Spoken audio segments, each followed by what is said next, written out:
Hello friends, welcome back. പുതിയൊരു വീഡിയോയിലോട്ട് എല്ലാവർക്കും സ്വാഗതം. ന്യൂ ഇയറിലേക്ക് ഇനി ആകെ 2 ദിവസം കൂടി ബാക്കി നിൽക്കുകയുള്ളൂ. അപ്പോൾ എല്ലാവർക്കും നല്ലൊരു പുതുവർഷം ആശംസിച്ചുകൊള്ളുന്നു. ഞാൻ പറഞ്ഞിരിക്കുന്ന പോലെ പുതിയൊരു മനുഷ്യനാവാൻ തീരുമാനിച്ചു എന്നല്ല, ഞാൻ കുറേശ്ശെ സ്റ്റാർട്ട് ചെയ്തിട്ടുണ്ട് കേട്ടോ. ഒരിക്കലും ഒരു ന്യൂ ഇയർ റെസൊല്യൂഷൻ എടുക്കുന്ന ഒരാളായിരുന്നില്ല ഞാൻ. എന്തെങ്കിലും ഒരു കാര്യം ചെയ്യണം തോന്നുവാണെങ്കിൽ അപ്പം തന്നെ അങ്ങ് ചെയ്തു തുടങ്ങുകയോ ചെയ്യുന്നത്. അപ്പം ഞാൻ കുറേ കാര്യങ്ങളെല്ലാം ഇപ്പോഴേ പ്രാക്ടീസ് ചെയ്ത് തുടങ്ങി കേട്ടോ. അതിൻ്റെ ഭാഗമായിട്ടാണ് ഇന്ന് എനിക്ക് നൈറ്റ് ഡ്യൂട്ടി ഉണ്ട്. ഞാൻ നേരത്തെ തന്നെ കുളിച്ച് റെഡിയായി ഇരുന്നിട്ടാണ് ഈ വീഡിയോ എടുക്കുന്നത്.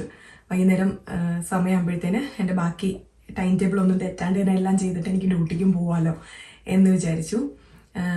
ഇപ്പം ഇവിടെ 4:10 സമയമായിട്ടുണ്ട്.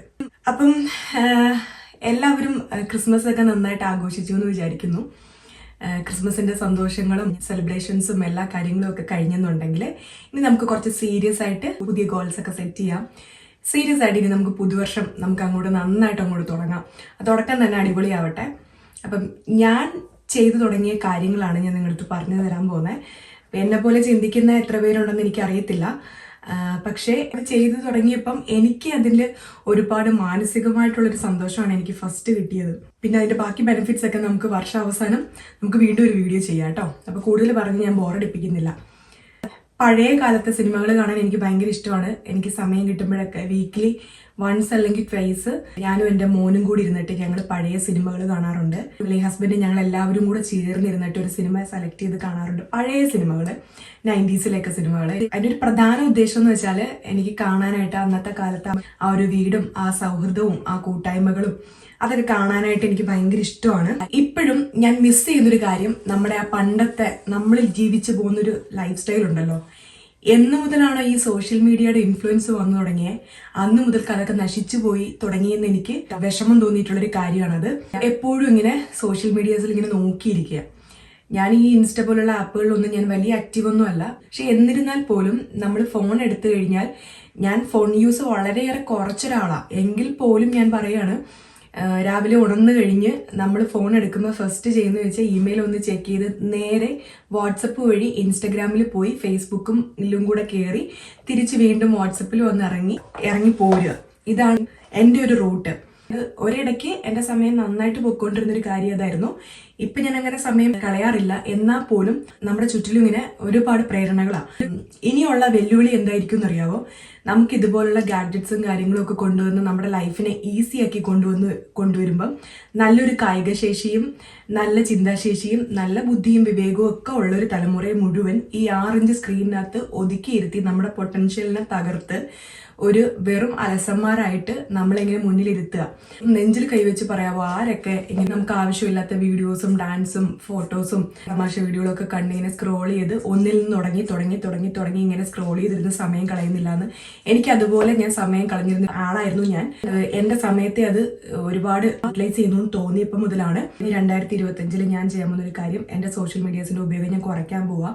അതിനായിട്ട് എനിക്ക് വാട്സപ്പ് ഡിലീറ്റ് ചെയ്യാൻ പറ്റില്ല. വാട്സപ്പിലും ഞാൻ ഒരുപാട് ആക്റ്റീവ് അല്ല. പക്ഷേ വാട്സപ്പ് ഡിലീറ്റ് ചെയ്യാൻ പറ്റാത്തതിൻ്റെ കാര്യം, നാട്ടിൽ എൻ്റെ അമ്മയൊക്കെ എപ്പോഴും വീഡിയോ കോൾ ചെയ്യുന്നത്, അമ്മയ്ക്കും യൂസ് ചെയ്യാൻ അറിയാവുന്നൊരു കാര്യം വാട്സപ്പ് മാത്രമാണ്. വാട്സപ്പിൽ ഞാൻ അധികം സമയം കളയാറുമില്ല. അതുകൊണ്ട് വാട്സപ്പ് മാത്രം കീപ്പ് ചെയ്തിട്ട് ഈ ഇൻസ്റ്റ, ഫേസ്ബുക്ക് പോലുള്ള ആപ്പുകളൊക്കെ കളയാൻ പോവുകയാണ്. യൂട്യൂബ് ആണെങ്കിലും ഞാൻ ആവശ്യമുള്ള ഇൻഫോർമേറ്റീവ് ആയിട്ടുള്ള വീഡിയോസ് മാത്രമേ, അങ്ങനെയുള്ള യൂട്യൂബേഴ്സിനെ മാത്രം ഫോളോ ചെയ്ത് അത് വാച്ച് ലൈറ്ററിൽ സേവ് ചെയ്ത് വെച്ചിരുന്നിട്ട് ഞാൻ വീഡിയോ കാണുന്ന ഒരാളാണ്. അത് അങ്ങനെ തന്നെ കണ്ടിന്യൂ ചെയ്യാനും എനിക്ക് എൻ്റെതായ ഒരു റുട്ടീൻ, ഒരു ടൈം ടേബിൾ ഞാൻ റെഡിയാക്കി വെച്ചു. എനിക്ക് 2 ടൈം ടേബിൾ വേണം. കാരണം വെച്ചാൽ ഒരു മാസം എനിക്ക് നൈറ്റ് ഡ്യൂട്ടിയും ഒരു മാസം എനിക്ക് ഡേ ഡ്യൂട്ടി ആയതുകൊണ്ട് തന്നെ രണ്ടിനും എനിക്ക് സെപ്പറേറ്റ് ടൈം ടേബിൾ വേണം. അപ്പോൾ അതിന് രണ്ടിനും ഞാൻ സെപ്പറേറ്റ് ടൈം ടേബിൾ റെഡിയാക്കിയിട്ടുണ്ട്. അത് ഞാൻ അടുത്തൊരു വീഡിയോയിൽ അത് മാത്രമായിട്ട് ഞാൻ കാണിച്ചു തരാം. നിങ്ങൾക്ക് ആർക്കെങ്കിലും കാണണമെന്ന് ആഗ്രഹമുണ്ടെങ്കിൽ മാത്രം. ഞാൻ മസ്റ്റായിട്ടും ചെയ്യാൻ തീരുമാനിച്ച കാര്യങ്ങളാണ്. ഒന്ന്, സോഷ്യൽ മീഡിയാസിൻ്റെ ഉപയോഗം കുറയ്ക്കുക. അതിന് പകരമായിട്ട് എൻ്റെ കുട്ടികളുടെ കൂടെ ഞാൻ വല്ലപ്പോഴും ചെയ്യുന്നൊരു കാര്യം, അത് പറ്റുമെങ്കിൽ ഡെയിലി ആക്കാനായിട്ട് തീരുമാനിച്ചു. അതായത് പണ്ട് നമ്മൾ സ്കൂളിലൊക്കെ പോയിട്ട് വന്നിട്ട് എന്താ ചെയ്യുന്നത്, നമ്മൾ കുറച്ച് നേരം ഇരുന്ന് കളിക്കും, അങ്ങനെയൊക്കെയുള്ള കാര്യങ്ങൾ നമ്മൾ സമയം കണ്ടെത്തുമായിരുന്നു. നമുക്ക് അന്ന് ഈ ഫോൺ പോലുള്ള കാര്യങ്ങളൊന്നും ഇല്ലാതിരുന്നത് എന്ത് നന്നായി പോയി എന്ന് ഞാൻ എന്നും ദൈവത്തോട് കടപ്പെട്ടിരിക്കുന്നു. കാരണം അന്ന് നമുക്ക് ഇതുപോലുള്ള സാധനങ്ങൾ ഉണ്ടായിരുന്നെങ്കിൽ ഇപ്പം ഏത് നിലയിലായിരുന്നിരിക്കും എന്ന് എനിക്ക് ചിന്തിക്കാൻ പോലും വയ്യ. ചിലപ്പം ഇതുപോലെയൊക്കെ വന്നൊരു ജോലിയൊക്കെ ചെയ്ത് ഇവിടെയൊക്കെ ഒന്ന് രക്ഷപ്പെടാൻ പോലും എനിക്ക് പറ്റുമായിരുന്നു എന്ന് എനിക്ക് തോന്നുന്നില്ല. നമ്മൾ ജനിച്ചു വീണപ്പോഴേ ഇതൊക്കെ കണ്ടാണ് നമ്മൾ വളർന്നിരുന്നെങ്കിൽ. നമുക്ക് ബന്ധങ്ങളുടെ മൂല്യം അറിയാം, നല്ല സൗഹൃദങ്ങൾ നമുക്കുണ്ട്, നല്ല ഫാമിലി റിലേഷൻഷിപ്പ് ഉണ്ട്. പക്ഷെ ഇപ്പോഴത്തെ കുട്ടികൾക്ക് അതൊന്നും ഇല്ലെന്ന് തന്നെ പറയാം. ഞാൻ പണ്ട് കളിച്ചു വളർന്ന കാര്യങ്ങളൊക്കെ എൻ്റെ കുട്ടികൾക്ക് പറഞ്ഞു കൊടുക്കുമ്പം, എൻ്റെ മോന് ഞാൻ പറഞ്ഞു കൊടുക്കുമ്പം, സ്കൂളിൽ നമ്മളിങ്ങനെയായിരുന്നു, നമ്മളൊരു പൊതിച്ചോറൊക്കെ കൊണ്ടുപോകുമ്പോൾ എല്ലാവരും കൂടി ഇങ്ങനെ ഷെയർ ചെയ്തായിരുന്നു അത് കഴിക്കുന്നത്. ഇങ്ങനെയൊക്കെ പറയുമ്പം മോനതൊന്നും വിശ്വസിക്കാൻ പോലും പറ്റുന്നില്ല കേട്ടോ. ഇങ്ങനെയൊക്കെ ചെയ്യുമോ മമ്മി എന്നാണ് അവൻ ചോദിക്കുന്നത്. കാരണം അവരുടെ സ്കൂളിലൊക്കെ അവർ പോകുമ്പം ഒറ്റയ്ക്കിരുന്ന് മാറിയിരുന്ന് അതാർക്കും ഷെയർ ചെയ്യാതെ അവരവരുടെ ഫുഡ് അവരവർ മാത്രമാണ് അവർ കഴിക്കുന്നത്. ആ നനുത്ത ഓർമ്മകൾ തന്നെ നമുക്കിപ്പോഴും അത് എന്തുമാത്രം സന്തോഷം നമ്മുടെ ഉള്ളിൽ നിറയ്ക്കുന്നുണ്ട്. നമ്മുടെ കുഞ്ഞുങ്ങൾക്ക് അതൊന്നും ഇല്ലാതായി പോയതിൽ എനിക്ക് ഒരുപാട് വിഷമമുണ്ട്. മുമ്പ് മ്യൂസിക്കലി, ടിക്ടോക്ക് അങ്ങനെയുള്ള ആപ്പുകൾ ഉണ്ടായിരുന്ന സമയത്ത് അതിലൊക്കെ ഭയങ്കര ആക്റ്റീവായിട്ട് ഡബ് സ്മാഷും റീൽസും ടിക്ടോക്കും ഒക്കെ ചെയ്തുകൊണ്ടിരുന്ന ഒരാളായിരുന്നു ഞാൻ. നാളെ ഉണ്ടാവാൻ പോകുന്ന ഭവിഷ്യത്തിനെ കുറിച്ചൊന്നും ചിന്തിക്കാതിരുന്നത് കൊണ്ട് എൻ്റെ മോനെയും കൂടി വിളിച്ചെടുത്ത് ഞാൻ വീഡിയോസൊക്കെ ചെയ്യുമായിരുന്നു. വളരെ കുഞ്ഞായിരുന്നത് കൊണ്ട് അവന് അതിനൊന്നും അഡിക്റ്റ് ആവാനുള്ള സമയമൊന്നും എൻ്റെ ഭാഗ്യവശാൽ അത് ഉണ്ടായിട്ടില്ല. അതുകൊണ്ട് ഇപ്പോഴും അവന് 10 വയസ്സായി, പക്ഷെ ഇപ്പോഴും റീൽസോ ഫേസ്ബുക്കോ അങ്ങനെയുള്ള സാധനങ്ങളൊന്നും അവന് എന്നോടൊന്നും ഇൻട്രസ്റ്റും ഇല്ല. എനിക്കൊരു തിരിച്ചറിവ് ഉണ്ടായി തുടങ്ങിയ സമയം തൊട്ട് തന്നെ ഞാൻ അവനെ വിളിച്ച് വീഡിയോസ് ചെയ്യുന്നൊരു പരിപാടി ഞാൻ നിർത്തി. ഇപ്പം ഞാനും ഇതിലൊന്നും ആക്റ്റീവ് അല്ല. അത് മോശമാണെന്നല്ല ഞാൻ പറഞ്ഞു വന്നതിൻ്റെ അർത്ഥം. അങ്ങനെ അതിൽ എന്തെങ്കിലും സന്തോഷം തരുന്നവർക്ക് അത് ചെയ്യാം. പക്ഷേ നമ്മുടെ ജീവിതത്തെക്കുറിച്ച് നമുക്ക് വ്യക്തമായ ലക്ഷ്യങ്ങളുണ്ടെങ്കിൽ ഇനിയും ജീവിതത്തിൽ ഒരുപാട് കാര്യങ്ങൾ, നല്ല കാര്യങ്ങളിലൂടെ നമ്മുടെ ലൈഫിനെയും നമ്മുടെ കുഞ്ഞുങ്ങളുടെ ലൈഫിനെയും പടുത്തുയർത്തി കൊണ്ടുവരണമെന്ന് ആഗ്രഹങ്ങളും സ്വപ്നങ്ങളും ഉള്ളവർ ഇങ്ങനെ ഈ മൊബൈലിൽ സ്ക്രോൾ ചെയ്തിരിക്കുന്നതിനോട് ഒരു താല്പര്യമില്ല. ഈ സാധനം വലിയൊരു വിപത്താണെന്ന് ഞാൻ പറഞ്ഞതിൻ്റെ കാര്യം ന്യൂസൊക്കെ വായിക്കുമ്പോൾ അതിൽ തന്നെ കണ്ടിട്ടുണ്ട്. എത്രയേറെ കുട്ടികളാണ്, കൗമാരത്തിലുള്ള കുട്ടികളാണ് സൂയിസൈഡ് ചെയ്യപ്പെടുകയും സോഷ്യൽ മീഡിയയുടെ ഇൻഫ്ലുവൻസ് ആണ് അതിൽ ഏറ്റവും കൂടുതലുള്ളത്. സൈബർ അറ്റാക്ക് ഉണ്ടായിട്ട് അത് സഹിക്കാൻ പറ്റാഞ്ഞിട്ട് ആത്മഹത്യ ചെയ്ത എത്രയോ കുട്ടികൾ, അങ്ങനെ ഒരുപാട്. കഴിഞ്ഞൊരു ദിവസം ഞാനൊരു വീഡിയോ ഇട്ടപ്പം അതിൽ ഒരു കുട്ടി, ഞാൻ ആ കുട്ടിയെ ബ്ലെയിം ചെയ്യാൻ വേണ്ടിയിട്ടൊന്നും അല്ല ഇത് പറയുന്നത്, ഇതിൻ്റെ ഭവിഷ്യത്ത് എത്രത്തോളം വലുതാണെന്ന് അറിയിച്ചു തരാൻ വേണ്ടിയിട്ടാണ് ഞാൻ ഈ ഒരു ഇൻസിഡൻറ്റ് പറയുന്നത്. ഞാനൊരു വീഡിയോ ഇട്ടപ്പം ആ കുട്ടി ഇപ്പം പറയാൻ ധൈര്യമായിട്ട് പറയുന്നതിൻ്റെ കാര്യം അതിൻ്റെ ഒറിജിനൽ പേരിലൊന്നും അല്ല, വേറെ ഏതൊരു പേരിലാണ് ആ കൊച്ചു ID ക്രിയേറ്റ് ചെയ്തിരിക്കുന്നത്. അതുകൊണ്ട് ഇപ്പം നിങ്ങൾ നോക്കിയാലും ചിലപ്പോൾ ആളാരാന്ന് കാണണം എന്നില്ല. അതൊരു കുട്ടിയാണെന്ന് മനസ്സിലായി. ആൺകുട്ടിയാണോ പെൺകുട്ടിയാണോ എന്ന് എനിക്കറിയില്ല. ഞാനൊരു വീഡിയോ ഇട്ടപ്പോൾ ആ കുട്ടി അതിൽ ഒന്ന് കമൻറ്റ് ചെയ്തു, ചേച്ചി എനിക്കൊരു ഹെൽപ്പ് ചെയ്യാമോ എന്ന് ചോദിച്ചു. അപ്പോൾ എല്ലാവർക്കും ഞാൻ റിപ്ലൈ കൊടുക്കുമ്പോൾ ആ കമൻറ്റിന് ഞാൻ റിപ്ലൈ കൊടുത്തു, എന്താണ് സഹായം എന്ന്. പക്ഷേ അതിന് എനിക്ക് റിപ്ലൈ കിട്ടിയില്ല. പക്ഷേ അത് കഴിഞ്ഞിട്ട് കുറച്ച് നാൾ കഴിഞ്ഞിട്ട് ഞാൻ വേറൊരു വീഡിയോ ഇട്ടപ്പം ആ വീഡിയോയുടെ താഴെ വന്നിട്ട് ആ കുട്ടി എനിക്ക് കമൻറ്റ് ചെയ്തു, ചേച്ചി എനിക്കൊരു ഐഫോൺ വാങ്ങിച്ചു തരുമോ, കുറേ നാളായി ഞാൻ വാങ്ങിക്കണമെന്ന് വിചാരിക്കുന്നു, എനിക്കിതുവരെ പറ്റിയില്ല, സെക്കൻഡ് ഹാൻഡ് ആണെങ്കിലും മതിയെന്ന്. ഒരു മെസ്സേജസിനോ കമൻസിനോ റിപ്ലൈ കൊടുക്കാതിരിക്കുന്ന ഒരാളല്ല ഞാൻ. പക്ഷേ ഈ ഒരു കമൻറ്റിന് ഞാൻ ഇന്ന് വരേക്കും റിപ്ലൈ കൊടുത്തിട്ടില്ല. ശരിക്കും പറഞ്ഞാൽ അതെന്നെ ഒരുപാട് ചിന്തിപ്പിച്ചു കേട്ടോ. കാരണം ഇപ്പോഴത്തെ കുട്ടികൾ സോഷ്യൽ മീഡിയാസ് തുറക്കുമ്പോൾ കാണുന്നതെന്ന് വെച്ചാൽ സെലിബ്രിറ്റീസിൻ്റെ അല്ലെങ്കിൽ റിച്ച് ആയിട്ടുള്ള ആളുകൾ അവരവിടെ പോകുന്നു, വലിയ റെസ്റ്റോറൻറ്റിൽ പോകുന്നു, വില കൂടിയ വസ്ത്രങ്ങൾ വാങ്ങിക്കുന്നു, വില കൂടിയ ഗാഡ്ജറ്റ്സ് വാങ്ങിക്കുന്നു, അവരങ്ങനെ കളിക്കുന്നു, അല്ലെങ്കിൽ എപ്പോഴും ഇങ്ങനെ ടൂറ് പോകുന്നു. ഇതൊക്കെ കണ്ടിട്ടാണ് ഈ കുട്ടികൾ വളരുന്നത്. ഭയങ്കര വലിയൊരു ലൈഫ് സ്റ്റൈലാണ് അവർക്കുള്ളത്. അവരുടെ കയ്യിൽ ഐഫോണാണ് ഇരിക്കുന്നത്, വെൽ സെറ്റിൽഡ് ആയിട്ടുള്ളൊരു ഫാമിലി ഇതാണ് വരുന്നത്. അപ്പം ഞാൻ അങ്ങനെ അല്ലല്ലോ, എൻ്റെ ഫാമിലി ഇങ്ങനെ അല്ലല്ലോ, ഇങ്ങനെയൊക്കെ സ്വയം അവരവരുടെ ലൈഫ് സ്റ്റൈലിന് മറ്റ് ആളുകളുടെ ലൈഫ് സ്റ്റൈലുമായിട്ടും അവരുടെ കയ്യിലിരിക്കുന്ന വസ്തുക്കളെ മറ്റുള്ളവരുടെ കയ്യിലിരിക്കുന്ന വസ്തുക്കളായിട്ടും അവർ ഇടുന്ന ഡ്രസ്സിനെ മറ്റുള്ളവരിടുന്ന വില കൂടിയ ഡ്രസ്സുമായിട്ടും ഒക്കെയാണ് ഇവർ കമ്പയർ ചെയ്തുകൊണ്ടിരിക്കുന്നത്. ബുക്കിൽ നോക്കിയിരുന്ന് പഠിക്കണ്ടേ, ഒരുപാട് നാളെയിലേക്ക് വേണ്ടുന്ന നല്ല സ്വപ്നങ്ങൾ കാണണ്ടേ, നല്ലൊരു പ്രായമാണ് അവർ ഈ ഒരു 6 ഇഞ്ച് സ്ക്രീനിനകത്ത് രാവിലെ തൊട്ട് വൈകുന്നേരം വരെ ഇവർ കണ്ട് ഇവരുടെ സമയം തീർക്കുന്നത്. എൻ്റെ കസിൻ, അവൾ കുറച്ച് യങ്ങാണ്, അവൾ ക്രിസ്മസ് സെലിബ്രേറ്റ് ചെയ്യാൻ വേണ്ടിയിട്ട് ഞങ്ങളുടെ കൂടെ ഉണ്ടായിരുന്നു. അപ്പോൾ അവൾ എന്നോട് പറഞ്ഞു, ചേച്ചിയുടെ യൂട്യൂബ് ചാനലിലെ കുറച്ച് ഹൈലൈറ്റഡ് ആയിട്ടുള്ള കണ്ടന്റ്സ് ഒക്കെ ഇൻസ്റ്റഗ്രാമിൽ പോസ്റ്റ് ചെയ്യാന്നുണ്ടെങ്കിൽ ചേച്ചിക്ക് അവിടുന്ന് കുറച്ച് വ്യൂവേഴ്സിനൊക്കെ കിട്ടും, കാരണം ഒരുപാട് പേര് ഇൻസ്റ്റഗ്രാമാണ് യൂസ് ചെയ്യുന്നതെന്ന് പറഞ്ഞു. അപ്പം ഞാൻ പറഞ്ഞു, ഞാനതിൽ അങ്ങനെ ആക്റ്റീവ് ഒന്നുമല്ല, ഞാനിങ്ങനെ ചുമ്മാ ഒന്ന് കയറി നോക്കി വരുന്നതെന്നുള്ളൂ. പിന്നെ എൻ്റെ കൊച്ചുകളുടെ ഫോട്ടോ ഒക്കെ ഇൻ കേസ് നാളെ ഫോണോ എന്തെങ്കിലുമൊക്കെ നമ്മുടെ കയ്യിൽ നഷ്ടപ്പെട്ടു പോയാലും ഈ ഒരു ഐഡിയ ഉള്ളതുകൊണ്ട് അതിൽ കിടന്നോളൂല്ലോ എന്ന് വിചാരിച്ചിട്ട് ഞാൻ ഫോട്ടോ ഒക്കെ എടുത്ത് പോസ്റ്റ് ചെയ്യുന്നതേ ഉള്ളൂ എന്ന് പറഞ്ഞു. അപ്പോൾ അവളെന്നോട് പറഞ്ഞു, ചേച്ചി ഞാനത് പറയാൻ കാര്യം എന്ന് വെച്ചാൽ ചില ഒരു 40s-ലും 50s-ലും ഒക്കെ ഉള്ള ചില ചേട്ടന്മാരും ചേച്ചിമാരും ഒക്കെ വന്ന് കലാപരമായ കഴിവുകളൊക്കെ അവർ ഇൻസ്റ്റയിൽ റീൽസായിട്ടൊക്കെ ഇടുന്ന സമയത്ത് ചില കുട്ടികളൊക്കെ വന്ന് കമൻറ്റ് ചെയ്യാറുണ്ട് അത്രേ, നിങ്ങളൊരു കാര്യം ചെയ്യ്, നിങ്ങൾ യൂട്യൂബിൽ പോയി ഇതൊക്കെ കാണിക്കുക, അതാകുമ്പോൾ ഞങ്ങളെപ്പോലുള്ള തലമുറയൊന്നും ഇത് നോക്കാറില്ല എന്നൊക്കെ ചില കമൻറ്റ്സ് ഒക്കെ കണ്ടിട്ടുണ്ടെന്ന്.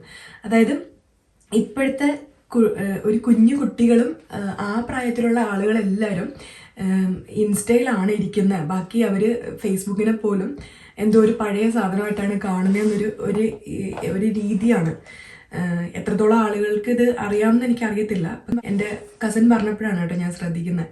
കാരണം അവരൊക്കെ ഫേസ്ബുക്കിൽ നിന്ന് അങ്ങനെ ഇതിൽ നിന്നൊക്കെ അവർ വിട്ടു. അവർ യൂട്യൂബ് പോലും, യൂട്യൂബിലാണെങ്കിൽ പോലും ഞാൻ പറയട്ടെ, യൂട്യൂബിൽ നമുക്ക് നല്ല കണ്ടന്റ്സ് കാണുന്ന ആൾക്കാരുണ്ട്, ഇൻഫർമേറ്റീവ് ആയിട്ടുള്ള വീഡിയോസ്. ഈ കുട്ടികൾക്ക് അതൊന്നും കാണണ്ട.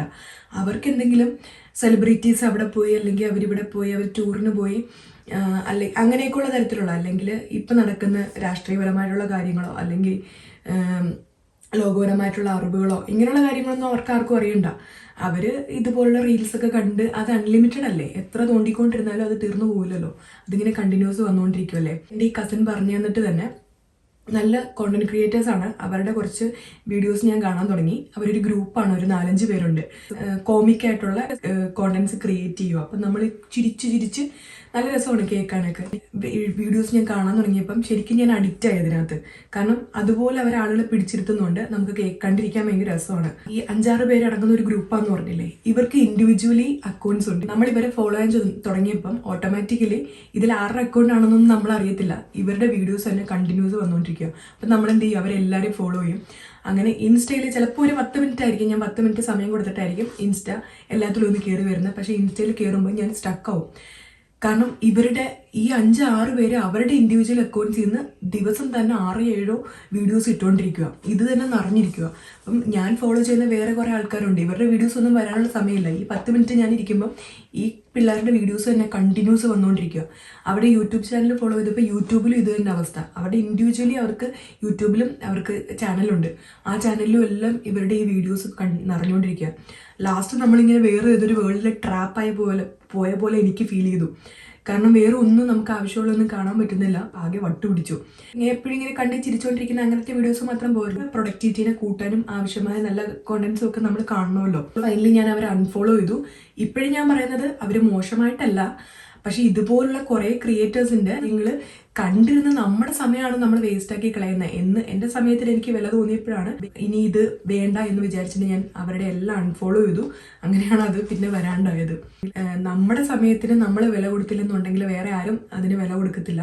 അതായത് അവരുടെ ക്രിയേറ്റിവിറ്റിയാണ് അവർ കാണിച്ചുകൊണ്ടിരിക്കുന്നത്, അവരുടെ ക്രിയേറ്റിവിറ്റി വളരുന്നുണ്ട്, അവർ നാളെ നല്ലൊരു തലത്തിലോട്ട് അവർ വളർന്നുകൊണ്ടേയിരിക്കും. പക്ഷെ അത് കണ്ട് സമയം കളയുന്ന നമ്മുടെ സമയമാണ് പോയിക്കൊണ്ടിരിക്കുന്നത്. എൻ്റെ മോനോട് ഞാൻ പറഞ്ഞിട്ടുണ്ടായിരുന്നു, വീക്ക് ഡേയ്സിൽ ഫോൺ കൊടുക്കില്ല, ആകെ സാറ്റർഡേ സൺഡേ മാത്രമേ ഉള്ളൂ. ഫ്രൈഡേ ഈവനിങ് വന്നു കഴിഞ്ഞാൽ അവന് ഹോംവർക്ക് ഇല്ല, സാറ്റർഡേ സൺഡേ ഓഫ് ആയതുകൊണ്ട്. അപ്പോൾ അവൻ പറഞ്ഞത് ഓക്കെ വീക്ക് ഡേയ്സിലില്ല, വീക്കെൻഡിൽ മാത്രമേ ഉള്ളൂ, അപ്പോൾ എനിക്ക് ആ ദിവസങ്ങളിൽ അൺലിമിറ്റഡ് ആയിട്ട് തരണമെന്ന് പറഞ്ഞു. ഞാൻ പറഞ്ഞൊരു കാര്യം അവൻ സമ്മതിച്ചതുകൊണ്ട് തന്നെ അവൻ പറഞ്ഞൊരു കാര്യം ഞാൻ തിരിച്ച് സമ്മതിച്ചു കൊടുത്തു. പക്ഷേ ബോധപൂർവം അല്ലാതെ അവൻ്റെ അൺലിമിറ്റഡ് ആയിട്ടുള്ള ആ ടൈമിനെ ഞാൻ കുറയ്ക്കാൻ തുടങ്ങി. അതായത് പണ്ട് ഞാൻ അവനെ ബ്രേക്ക്ഫാസ്റ്റും ലഞ്ചും ഡിന്നറും ഒക്കെ കൊടുക്കുന്ന സമയത്ത് എല്ലാം വിളമ്പി ടേബിളിൽ വെച്ചിട്ട് ഞാൻ അവനെ വിളിക്കുള്ളായിരുന്നു. പക്ഷെ പിന്നീട് അവൻ ആ അൺലിമിറ്റഡ് ആയിട്ട് ഫോണിലിരിക്കുന്നത് കൊണ്ട് ഞാൻ എന്ത് ചെയ്യും, അവനെ വിളിച്ച് അവൻ കഴിക്കേണ്ട ഫുഡ് ആവശ്യത്തിനുള്ള അവൻ്റെ പ്ലേറ്റ് എടുത്ത് അവനെ കൊണ്ട് തന്നെ വിളമ്പി കഴിക്കാൻ തുടങ്ങി. അപ്പം നമ്മൾ ചെയ്യുന്നതിനേക്കാളും കൂടുതൽ ടൈം വേണം അവർക്ക്, കാരണം അവരിതൊന്നും യൂസ്ഡ് അല്ലാത്തത് കൊണ്ട്. കഴിച്ചു കഴിഞ്ഞാൽ അവനെ കൊണ്ട് തന്നെ അവൻ്റെ പാത്രം കഴിക്കാൻ തുടങ്ങി. ബുൾസൈ അങ്ങനെയുള്ള സാധനങ്ങളൊക്കെ അവനെ കൊണ്ട് തന്നെ ഉണ്ടാക്കിച്ച് അതും അവനൊരു ഇൻട്രസ്റ്റ് ആയി. അവൻ തന്നെ ഉണ്ടാക്കി തരും. കൊള്ളാമെന്ന് നമ്മൾ കുറച്ച് പുകഴ്ത്തി കൊടുക്കുമ്പോൾ നമുക്കും ഉണ്ടാക്കി തരും. അത് കഴിഞ്ഞിട്ട് ചെറിയ ഉള്ളി അരിയാൻ അവന് ഇഷ്ടമാണ്, ഉള്ളി ഒക്കെ പൊളിച്ച് അരിഞ്ഞൊക്കെ തരും. അങ്ങനെയുള്ള കുഞ്ഞു കുഞ്ഞു ടാസ്കുകളൊക്കെ അവന് കൊടുത്തപ്പം അത്രയും കാര്യങ്ങൾ അവൻ എൻഗേജ്ഡ് ആയിട്ട് ഇരുന്നപ്പോഴത്തേന് കുറേ ഫോൺ യൂസ് കുറഞ്ഞു. കുളിക്കാനും പിന്നെ കുഞ്ഞിൻ്റെ കൂടെ കളിക്കാനും അങ്ങനെയൊക്കെ അവൻ്റെ അൺലിമിറ്റഡ് സമയം ഞാൻ കൊടുത്തത് അവൻ പോലും അറിയാണ്ട് അതിൽ നിന്ന് കുറച്ച് സമയം ഞാൻ കട്ടെടുക്കാൻ തുടങ്ങി. ഇതുപോലുള്ള കാര്യങ്ങളിൽ അവനെ എൻഗേജ്ഡ് ആക്കി വെക്കാൻ തുടങ്ങി. ഞാൻ ഒരുപാട് സന്തോഷിക്കുന്ന ഒരു കാര്യം, അവൻ ഈ ഇൻസ്റ്റ അങ്ങനെയുള്ള കാര്യങ്ങളൊന്നും അവൻ ഉപയോഗിച്ച് തുടങ്ങിയിട്ടില്ല. അവൻ അതിനോടൊന്നും ഇൻട്രസ്റ്റ് ഇല്ല. ഞാനും കൂടുതൽ അതിനെ ഒന്നും പ്രോത്സാഹിപ്പിക്കാനും പോയില്ല. മുന്നത്തെ ഒരു സമയത്ത് ടിക്ടോക്കും വീഡിയോ ഒക്കെ ചെയ്യാൻ ഭയങ്കര ഇൻട്രസ്റ്റഡ് ആയിട്ട് ഞാൻ ചെയ്യുമായിരുന്നു. ഇവരൊക്കെ അത് കണ്ടല്ലേ വളരുന്നത്. അപ്പം അതൊന്നും വേണ്ട, എൻ്റെ കുട്ടികൾ അതൊന്നും കാണണ്ടെന്ന് എനിക്ക് തോന്നിയ സമയം തൊട്ടാണ് അതൊക്കെ സംഭവങ്ങളൊക്കെ നിർത്തിയത്. 2025 ഞാൻ ചെയ്യാൻ പോകുന്നൊരു കാര്യം, പറ്റുന്നുണ്ടെങ്കിൽ ഒരു കീപാഡുള്ളൊരു ഫോൺ തന്നെ മേടിക്കാൻ. അതല്ലെന്നുണ്ടെങ്കിൽ എൻ്റെ പഴയ ഒരു സാംസങ് A30 ഉണ്ട്, അതൊന്ന് തൊട്ട് എന്തെങ്കിലുമൊക്കെ ഒന്ന് തുറന്നു വരണമെങ്കിൽ തന്നെ സമയം കുറച്ച് അധികം എടുക്കും. ഉപയോഗിക്കണമെങ്കിൽ എനിക്ക് നല്ല ക്ഷമ വേണം. കാരണം ഇത് 2018 നാട്ടിൽ വാങ്ങിച്ചൊരു സാധനമാണ് ആ ഫോൺ, സാംസങ് A30. ഇപ്പോൾ അതിൽ എൻ്റെ ഹസ്ബൻഡിൻ്റെ നാട്ടിലെ സിം ഇട്ടിരിക്കുവാണ്.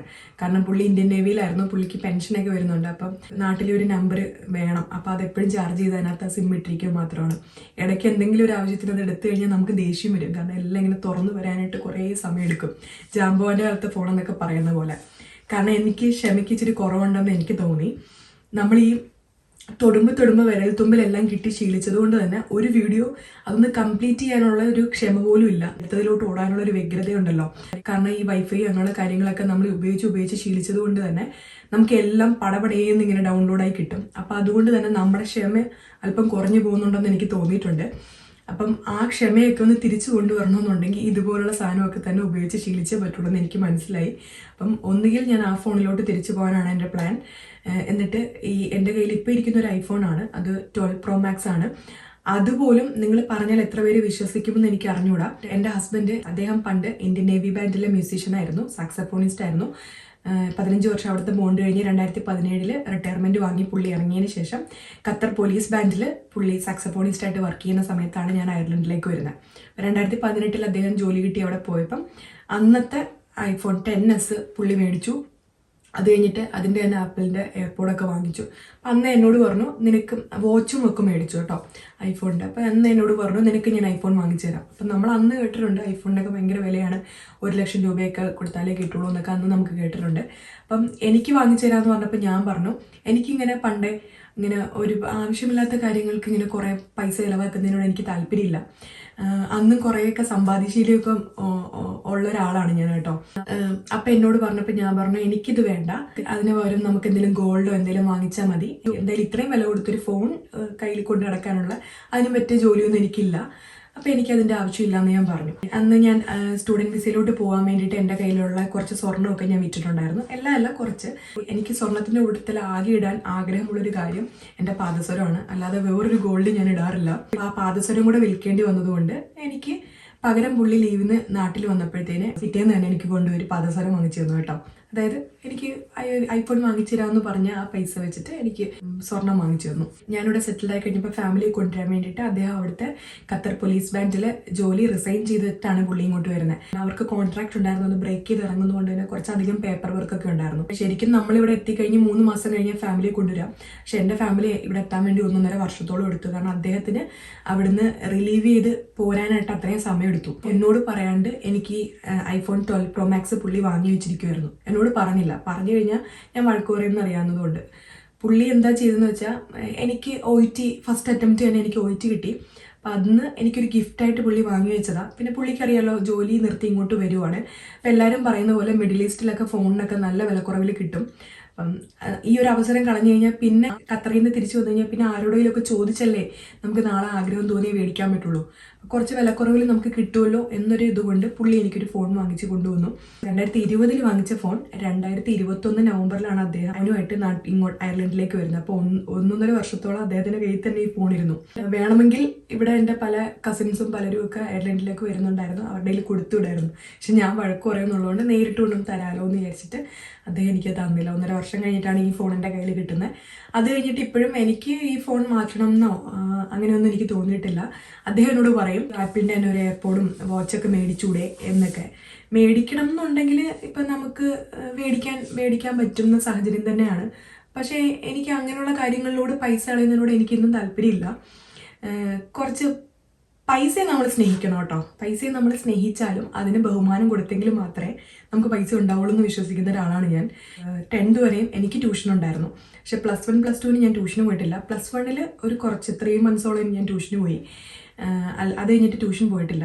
ഞാൻ വീട്ടിൽ പെർമിഷൻ മേടിച്ചു. എനിക്ക് ഇഷ്ടമില്ലാത്തൊരു കാര്യമായിരുന്നു ട്യൂഷന് പോകുന്നത്. അപ്പം ഞാൻ ട്യൂഷന് പോകാതെ നിൽക്കുന്നത് കൊണ്ട് തന്നെ എൻ്റെ വീടിനപ്പുറത്ത് ചേച്ചി ചോദിച്ചു, ചേച്ചിയുടെ മോനെ ട്യൂഷൻ എടുക്കാം. ചേച്ചിയുടെ മോനെ ഞാൻ ട്യൂഷൻ എടുക്കാൻ തുടങ്ങി. കൊച്ചാണ്, 4ലോ 5ലോ എന്തോ പഠിക്കുമായിരുന്നു അവനെന്ന്. ഗ്രാജുവലി കുറേ പിള്ളേർ പിന്നെയും വന്നു. കുറച്ച് കഴിഞ്ഞപ്പോൾ എനിക്കൊക്കെ സംഭവം ഇഷ്ടപ്പെട്ടു. കാരണം എനിക്ക് എൻ്റെ ചിലവിനുള്ള പൈസയൊക്കെ എനിക്ക് കിട്ടുന്നുണ്ടായിരുന്നു. ആ 2 വർഷവും ഞാൻ കുട്ടികൾക്ക് ട്യൂഷൻ എടുത്തു. അത് കഴിഞ്ഞിട്ട് ഞാൻ അത്യാവശ്യം കുറച്ചൊക്കെ പടം വരയ്ക്കുന്ന ഒരാളാണ് കേട്ടോ. അപ്പം 10th പഠിക്കുന്ന സമയം തൊട്ട് തന്നെ +1 +2 പഠിക്കുമ്പോഴും അത് കഴിഞ്ഞിട്ട് +2 കഴിഞ്ഞിട്ട് നഴ്സിങ്ങിന് പോകാൻ വേണ്ടിയിട്ടൊരു 7-8 മാസത്തെ ഗ്യാപ്പ് ഉണ്ടായിരുന്നു. ആ സമയത്തുമൊക്കെ BSc സുവോളജി, ബോട്ടണി അങ്ങനെയൊക്കെ പഠിക്കുന്ന ചേട്ടന്മാരും ചേച്ചിമാരൊക്കെ ഉണ്ട്. ഒരാൾ അറിഞ്ഞു കഴിഞ്ഞപ്പോൾ അവരുടെ കോളേജിലൊക്കെ തന്നെ അങ്ങോട്ടും ഇങ്ങോട്ടുമൊക്കെ പറഞ്ഞ് ഒത്തിരി പേര് അവരുടെ റെക്കോർഡ്സ് വരയ്ക്കാൻ വേണ്ടി എൻ്റെ അടുത്ത് കൊണ്ടുവന്ന് തരുമായിരുന്നു. അങ്ങനെ അവരുടെ റെക്കോർഡ്സൊക്കെ വരച്ചു കൊടുത്തിട്ട് അതിൽ നിന്നൊക്കെ എനിക്ക് ക്യാഷ് കിട്ടുമായിരുന്നു കേട്ടോ. ഞാൻ അതൊക്കെ സൂക്ഷിച്ച് വയ്ക്കുമായിരുന്നു. പിന്നെന്താ പറഞ്ഞത്, പണ്ട് തൊട്ടേ പപ്പ പഠിപ്പിച്ചെന്നൊരു സമ്പാദ്യശീലം, കുടിക്കയൊക്കെ സൂക്ഷിച്ച് വെച്ച് അതിൽ പൈസയൊക്കെ സൂക്ഷിച്ച് വയ്ക്കുമായിരുന്നു. പിന്നെ ചിട്ടി പോലെ പഠിക്കുമ്പം ഞങ്ങളൊരു ഗ്യാങ് ഉണ്ടായിരുന്നു, സീക്രട്ട് 6 എന്ന് പറഞ്ഞ്. ഞങ്ങൾ 6 പേരും കൂടെ ഇങ്ങനെ പൈസയൊക്കെ വലിയ ചിട്ടികളൊക്കെ ഓരോരുത്തർ അമ്മമാരൊക്കെ വെക്കുമല്ലോ, അതുപോലെ ഞങ്ങൾ ചെറിയ ചിട്ടി പോലെ വെച്ചിട്ട് ആ ചിട്ടി ഓണത്തിനും അങ്ങനെയുള്ള വിശേഷങ്ങളൊക്കെ വരുമ്പോൾ ഒരു ചിട്ടിയായിട്ട് അത് കൊടുക്കും. എൻ്റെ അടുത്താണ് കേട്ടോ പൈസയൊക്കെ തരുന്നത്. ചിട്ടി നടത്തിപ്പുകാർ ഞാനായിരിക്കും. അപ്പം ഈ പൈസ എൻ്റെ അമ്മയ്ക്ക് ചെറിയൊരു ബിസിനസ്സാണുള്ളത്. ഈ ചെമ്മീനൊക്കെ പീൽ ചെയ്ത് കമ്പനിക്ക് കൊടുക്കുന്ന ഒരു ബിസിനസ്സാണ് എൻ്റെ അമ്മയും പപ്പയൊക്കെ ചെയ്തുകൊണ്ടിരുന്നത്. എൻ്റെ അടുത്ത് കുറച്ചധികം പൈസ വരുമ്പം എൻ്റെ അമ്മയ്ക്ക് ഞാൻ ഈ പൈസ കടമായിട്ട് കൊടുത്തു കഴിഞ്ഞാൽ അമ്മ അതിൽ നിന്ന് കുറച്ച് പലിശയും കൂടെ ഇട്ടിട്ടായിരിക്കും എനിക്ക് തിരിച്ചു തരുന്നത്. അന്ന് തൊട്ടേ പൈസ സൂക്ഷിക്കാനും ഉണ്ടാക്കാനും ഒക്കെ എനിക്ക് ഇൻട്രസ്റ്റ് ഉള്ള ഒരാളാണ്. ഞാനൊരു സാധനം മേടിക്കണമെങ്കിൽ 100 തൊട്ട് ആലോചിക്കും. എനിക്കത് അത്രയും ആവശ്യമാണോ എന്ന് തോന്നിയെങ്കിൽ മാത്രമേ ഞാൻ വാങ്ങിക്കുള്ളൂ. അതാണ് കേട്ടോ ഈ ഐഫോണിൻ്റെ കാര്യം ഞാൻ പറഞ്ഞു വന്നത്. അപ്പം ഈ ഐഫോണിനകത്തൊന്നും ഒരു കാര്യമൊന്നുമില്ല. ഈ ഐഫോൺ നമ്മുടെ കയ്യിലുണ്ടെങ്കിൽ നമ്മുടെ സ്റ്റാറ്റസ് വലുതാവും എന്നൊക്കെ ഏതെങ്കിലും തലമുറ അങ്ങനെ വിചാരിക്കുന്നുണ്ടെങ്കിൽ അതിനകത്തൊന്നും ഒരു കാര്യമില്ല.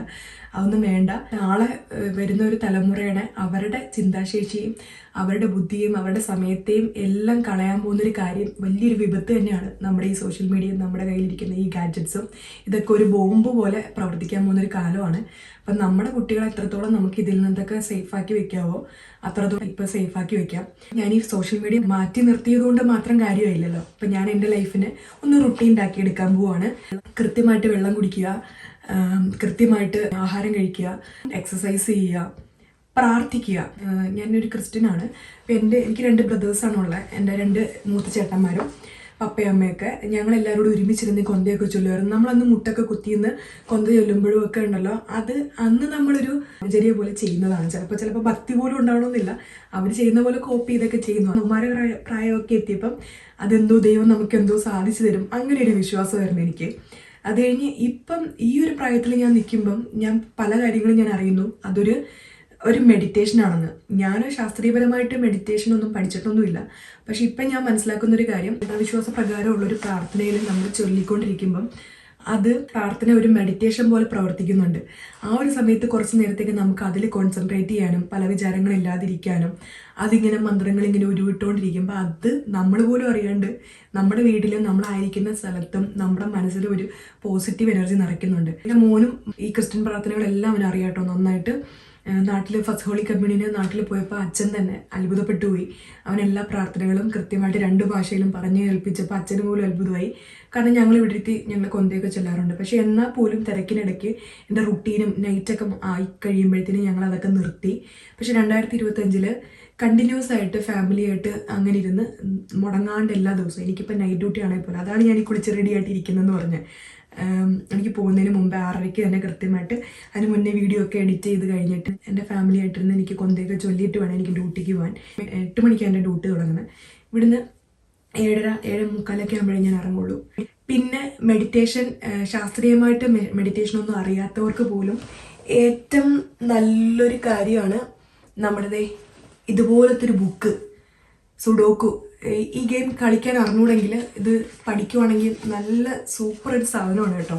മെഡിറ്റേഷൻ ശാസ്ത്രീയപരമായിട്ട് നമുക്ക് മെഡിറ്റേഷൻ ഒന്നും ചെയ്യാൻ അറിയില്ലെങ്കിൽ പോലും ഡെയിലി ഈ ഒരു സാധനം നമ്മൾ കളിക്കുവാണെന്നുണ്ടെങ്കിൽ, നമ്മൾ ഈ നമ്പേഴ്സ് കറക്റ്റ് ചെയ്യാൻ വേണ്ടിയിട്ട് നമ്മൾ ഇതിനെ ചിന്തിച്ചുകൊണ്ടിരിക്കുമ്പോൾ തന്നെ ഉണ്ടല്ലോ, അതൊരു മെഡിറ്റേഷനാണ്. നമുക്ക് വേറെ ഒരുവിധ ചിന്തകളോ ടെൻഷനോ ഒന്നും വരത്തില്ല. ഈ പസിൽ കംപ്ലീറ്റ് ചെയ്യാനുള്ളൊരു ത്വരയിലായിരിക്കും നമ്മളിരിക്കുന്നത്. ഇതും ഒരു മെഡിറ്റേഷൻ പോലെ പ്രവർത്തിക്കുന്ന ഒരു സാധനമാണ്. സ്റ്റിച്ചിങ് അറിയാവുന്നവർക്ക് സ്റ്റിച്ച് ചെയ്യാം. ആ സ്റ്റിച്ച് ചെയ്യുന്ന സമയത്ത് നമ്മൾ വേറൊന്നും ചിന്തിക്കില്ല, നമ്മൾ അതിലാണ് കോൺസെൻട്രേറ്റ് ചെയ്തിരിക്കുന്നത്. അത് തീർന്നു കഴിയുമ്പോൾ അതെങ്ങനെ ആവും, അത് കാണാൻ, അത് ചെയ്ത് കഴിയുമ്പം അതും നമ്മുടെ ഡോപ്പമിൻ ലെവൽ ഇൻക്രീസ് ചെയ്യും, സന്തോഷം വരും. പിന്നെ ഫാമിലി ആയിട്ടിരുന്ന് ഒരുമിച്ച് കുക്കിംഗ് ചെയ്യുമ്പോൾ ഒന്ന് ഇൻട്രസ്റ്റഡ് ആക്കുക. വീക്ക്ലി വൺസ് എങ്കിലും എല്ലാവരും കൂടെ ഒരുമിച്ചിരുന്ന്, അതായത് അപ്പനും അമ്മയും മക്കളും എല്ലാവരോടും ചേർന്ന് കുഞ്ഞു പിള്ളേർക്ക് കൊടുക്കാൻ പറ്റിയ കുഞ്ഞു ടാസ്ക് അവരെ ഏൽപ്പിക്കുക. ഉള്ളി പൊളിക്കുക, ഉള്ളി അരിഞ്ഞു തരിക, എൻ്റെ മോന് 10 വയസ്സായി. അവന് കത്തിയൊക്കെ ഉപയോഗിക്കാൻ അറിയാം. കാരണം ഞാൻ സൂപ്പർവൈസ് ചെയ്തിട്ട് നിന്ന് അവനതൊക്കെ ചെയ്യാറുണ്ട്. അപ്പോൾ അവരെയും കൂടെ ഒന്ന് ഇൻക്ലൂഡ് ചെയ്ത് അങ്ങനെ ഒന്ന് എൻഗേജ്ഡ് ആക്കി ഇരുത്തുക. ഫാമിലിയായിട്ട് മസ്റ്റായിട്ട് ഇരുന്ന് വീക്ക്ലി വൺസ് ഒരു സിനിമ കാണുക. ഇതൊക്കെ ഞാൻ ചെയ്യുന്നൊരു കാര്യമാണ്. പക്ഷേ റുട്ടീൻഡായിട്ട് മുടക്കാണ്ട് ഇനി അങ്ങോട്ട് ചെയ്യുക. 2025 മാക്സിമം ഫോൺ യൂസ് കുറയ്ക്കുക.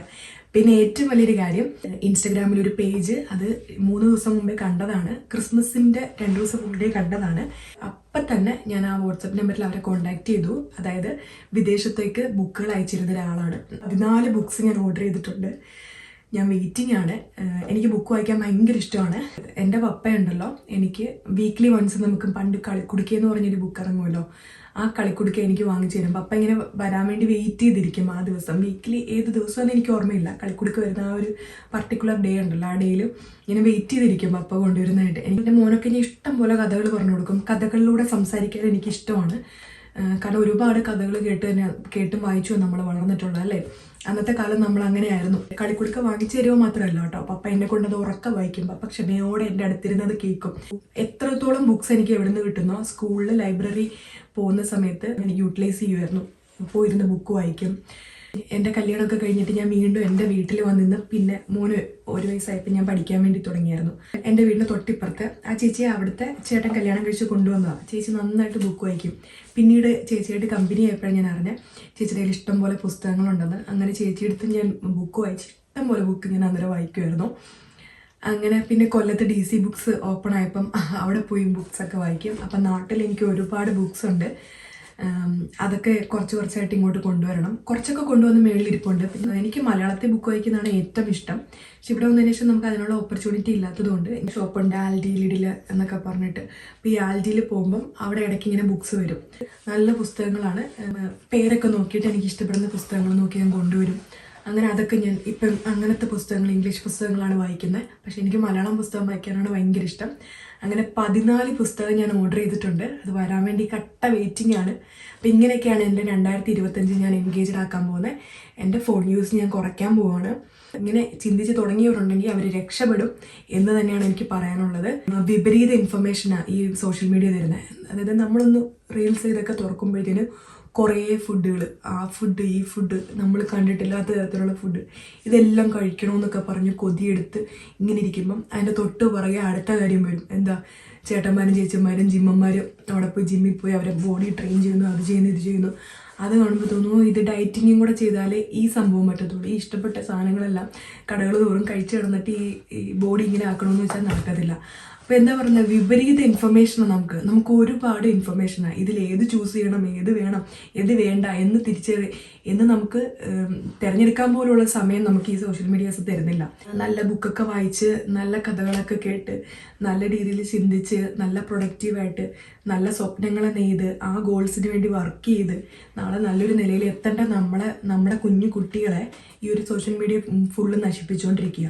അപ്പം എത്രത്തോളം പേര് ഇത് തിരിച്ചറിഞ്ഞ് എത്രയും പേര് ഇതിൽ നിന്ന് തിരിഞ്ഞു നടക്കുന്നോ, ഇനിയുള്ള വെല്ലുവിളി എന്ന് വെച്ചാൽ ഈ പ്രേരണകളിൽ നിന്ന് പണ്ട് മുനിമാരും അവരൊക്കെ തപസ് ചെയ്ത്, ഈ സമയത്താണ് അവരൊക്കെ ഉണ്ടായിരുന്നെങ്കിൽ അവരൊന്നും തപസ് ചെയ്യുക പോലും ഉണ്ടാവുമെന്ന് എനിക്ക് തോന്നുന്നില്ല കേട്ടോ. അവരൊക്കെ തപസ് ചെയ്ത് അവരുടെ ഉപബോധ മനസ്സിനെയാണ് അവർ പരിശീലിപ്പിച്ചുകൊണ്ടിരുന്നത്. പക്ഷെ ഇനി നമ്മുടെ ഏറ്റവും വലിയ വെല്ലുവിളി എന്ന് വെച്ചാൽ ഇതുപോലുള്ള ഗാഡ്ജറ്റ്സിൽ നിന്നൊക്കെ ഒഴിഞ്ഞു നിൽക്കാൻ എത്രത്തോളം നമുക്ക് പറ്റുന്നോ അത്രത്തോളം നമ്മൾ ഒഴിഞ്ഞു നിൽക്കുക. ചില വീഡിയോസിൽ പറമ്പുകളും നല്ല പൂക്കളും ചിത്രശലഭങ്ങളൊക്കെ ഉള്ള വീടൊക്കെ കണ്ടിട്ട് ആളുകൾ ഒന്ന് കമൻറ്റ് ചെയ്യുന്നുണ്ട് കേട്ടോ. ഇപ്പം മിസ് ചെയ്യുന്നു എന്ന് കുറേ ആൾക്കാർ കമൻറ്റ് ചെയ്യുന്നുണ്ട്. ആ കമൻറ്റ് വായിക്കുമ്പോൾ തന്നെ എനിക്ക് സന്തോഷം തോന്നും കേട്ടോ. അങ്ങനെയൊക്കെ എത്ര പേര് ചിന്തിക്കുന്നുണ്ടെന്ന് അറിയത്തില്ല.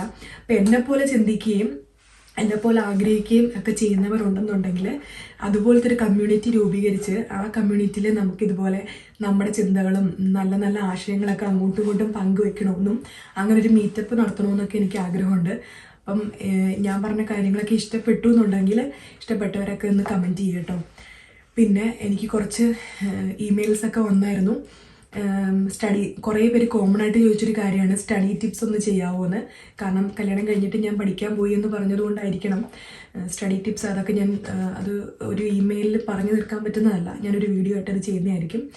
പിന്നെ എൻ്റെ മോഡ്ഗേജിൻ്റെ പ്രോസസ്സ് ഞാൻ എങ്ങനെ ചെയ്ത അങ്ങനെയുള്ള കാര്യങ്ങളൊക്കെ ഞാൻ നെക്സ്റ്റ് വീഡിയോയിൽ ഉൾപ്പെടുത്തുന്നതായിരിക്കും. അപ്പം നിങ്ങൾക്ക് ഇതുപോലെ അറിയേണ്ട കാര്യങ്ങളുണ്ടെന്നുണ്ടെങ്കിൽ നിങ്ങൾ കമൻറ്റ് ചെയ്യട്ടോ. ഏറ്റവും കൂടുതൽ പേര് എന്താണോ ആവശ്യപ്പെടുന്നത് അങ്ങനത്തെ വീഡിയോസ് ആയിരിക്കും ഇനി നെക്സ്റ്റ് ചെയ്യുന്നത്. അപ്പോൾ എല്ലാവർക്കും ഇനിവേ നല്ലൊരു ന്യൂ ഇയർ ഞാൻ ആശംസിച്ചുള്ളൂ. Thank you so much. എല്ലാവരും നല്ല ഹാപ്പി ആയിട്ടിരിക്കട്ടെ. അപ്പോൾ ഇനിയും നല്ല യൂസ്ഫുൾ വീഡിയോസായിട്ട് നമുക്ക് കാണാം. Tata, bye bye.